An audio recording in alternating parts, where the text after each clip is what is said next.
ଦୀପରେ ଖାଇ ବସିଛି, ଆସିଗଲା ଘୁମଘାଟିଆ ମେଘ। ମଉସା ଦୌଡ଼ି ଯାଇକି ଆଣିଲେ ଆଚାର, ଆମ୍ବସଡ଼ା ସବୁ। ତିତିଲିକି ଖଣ୍ଡେ କାଟିକି ଦେଲେ ଆମ୍ବସଡ଼ାରୁ। ଖାଇ ପିଇ ଟିକେ ରେଷ୍ଟ ନେଲେ। ଉଠିଲା ପରେ ବାହାରି ପଡ଼ିଲୁ ତିତିଲିକି ନେଇ ଟିକେ ବୁଲାବୁଲି କରିବା ପାଇଁ। ଯେହେତୁ ରଜଟା, ଟିକେ ତିତିଲିକି ନେଇ ବୁଲାବୁଲି କରିବା ପାଇଁ ବାହାରି ପଡ଼ିଲୁ। ଠିକ୍ ସେତେବେଳୁ ସାହୁବାବୁ ଫୋନ୍ କରି କହିଲେ ଆମ ଘର ଆଡ଼େ ଟିକେ ଆସ, ବୁଲିକି ଯିବ। ସେଇଠୁ ବାହାରି ପଡ଼ିଲୁ ମିଠାମିଠି ଧରିକି ସାହୁବାବୁ ଘର ଘରକୁ।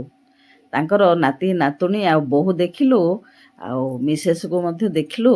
ତାଙ୍କେ ଦେଲେ ଜଳଖିଆ, ତାକୁ ଖାଇ ବାହାରି ପଡ଼ିଲୁ ତାଙ୍କ ଘରୁ ଆସିବା ପାଇଁ।